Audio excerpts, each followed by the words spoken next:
Muita gente diz que Deus foi severo demais com Adão e Eva. Mas será mesmo? Vamos observar a cena da queda. Mas antes, me segue aqui porque tem conteúdo à luz da Bíblia. Quando ouviram a voz do Senhor Deus, que andava no jardim pela viração do dia, esconderam-se da presença do Senhor Deus, o homem e sua mulher, por entre as árvores do jardim. E chamou o Senhor Deus ao homem e lhe perguntou: onde estás? O homem que foi feito para andar com Deus, para andar em comunhão com Deus, agora, após o pecado, se esconde de Deus. O pó tenta fugir do sopro que fez ele viver. Adão foi feito do pó da terra. Tudo o que ele era vinha de Deus. O sopro da vida vinha de Deus. Mas o pó, ele quis se igualar ao Altíssimo. Ele quis decidir sozinho o que era bom e o que era mal. O pecado não foi apenas comer o fruto. Foi a rebelião, foi querer tomar o lugar de Deus. E Deus já havia advertido Adão em Gênesis 2,17 que no dia que ele comesse da árvore, ele certamente morreria. Então a morte entrou. Primeiro a morte espiritual, depois a morte física. E a comunhão que existia ali se rompeu naquele momento, naquele instante. E nós? Quantas vezes nós queremos decidir o que é certo e o que é errado, sem levar em consideração o que Deus quer, o que Deus falou? Quantas vezes nós tiramos Deus da jogada? Quantas vezes nós nos rebelamos contra Deus, pensando mais em nós mesmos do que em refletir a glória dele, na qual a gente foi criado segundo a imagem e semelhança dele. Bom, quando Deus confrontou o homem, Adão não assumiu. Ele ainda fez o que a gente faz hoje. Ele transferiu a culpa. Ele fugiu da responsabilidade. Em Gênesis 3:12 vai dizer: então disse o homem: a mulher que me destes por esposa, ela me deu da árvore e eu a comi. Adão, ele não apenas acusou a esposa dele, ele acusou o próprio Deus. Essa mulher que tu me deste.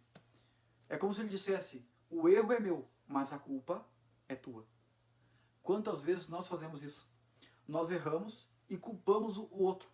Erramos e culpamos a Deus, as circunstâncias, a criação, tudo menos o nosso próprio coração. A queda, ela expôs o quanto a gente já estava inclinado ao ego e ao não arrependimento. Adão, ele não chorou. Adão, ele não se humilhou. Adão, ele não confessou. Ele apenas se escondeu e apontou o dedo. O pecado de Adão era punível com morte imediata. O barro tentou se igualar ao Deus Todo-Poderoso que criou tudo do nada. E a pergunta não é como Deus pode ser tão cruel. A pergunta é como Deus, depois de ser tão ofendido, poderia ser tão misericordioso.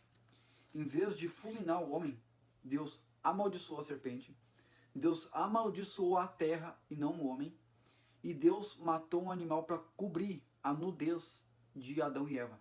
Ali o sangue derramado já anunciava a cruz. Deus também prometeu a restauração através de um homem que viria da mulher. Para criar o homem, Deus precisou soprar. Para restaurar o homem, foi preciso derramar sangue. Aquele sacrifício animal ele já apontava para Cristo. Era a primeira sombra do cordeiro que viria. Criar o homem custou palavras. Salvar custou a morte do Filho de Deus. O homem ele confiou mais na serpente, que dizia o que ele queria ouvir, do que em Deus, que dizia o que ele precisava ouvir. E quantas vezes a gente faz exatamente isso? A gente troca a verdade de Deus pelas mentiras que confortam o nosso orgulho. A Bíblia diz que quando eles viram que eles estavam nus, eles não buscaram arrependimento. Eles buscaram esconderijo. É o que a gente faz quando a gente peca. A gente tenta cobrir a nossa nudez espiritual com folhas humanas. Mas só Deus pode vestir o pecador com a graça verdadeira. Romanos 8:22 diz: porque sabemos que toda a criação, a um só tempo, geme e suporta angústias até agora. A terra foi amaldiçoada, não o homem. E até agora a criação inteira geme, aguardando a restauração final que Cristo Jesus trará. Por fim, o texto nos diz que o Senhor, Deus, chamou Adão. Deus ele não veio com espada em punho, Deus ele veio com voz de Pai e Criador. Onde estás? Aquela pergunta foi o primeiro eco da graça. Deus ofendido, o Criador ofendido, procurou a criatura que o ofendeu, o ofensor. E ainda no Éden, Deus ele anunciou o plano de redenção. A semente da mulher esmagará a cabeça da serpente. Gênesis 3,15. O começo no Éden termina no Calvário. Adão, como representante da raça, trouxe a morte ao mundo e a separação de Deus.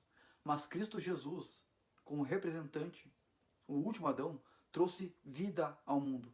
O homem que quis ser como Deus, caiu.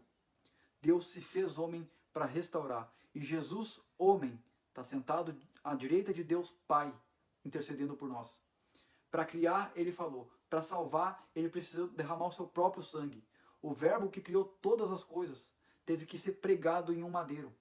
O Filho eterno de Deus, perfeito, se fez carne, tomou a nossa culpa e morreu a morte que Adão merecia e que nós merecíamos. Ali, na cruz, o castigo que traz paz caiu sobre ele. O que começou com a desobediência de um homem foi revertido pela obediência de outro. Jesus Cristo é o último Adão. E agora, a mesma voz que chamou Adão no paraíso continua perguntando para cada um de nós: onde estás? Não porque ele não saiba, mas porque ele quer nos trazer de volta. A paz do Senhor, meu querido.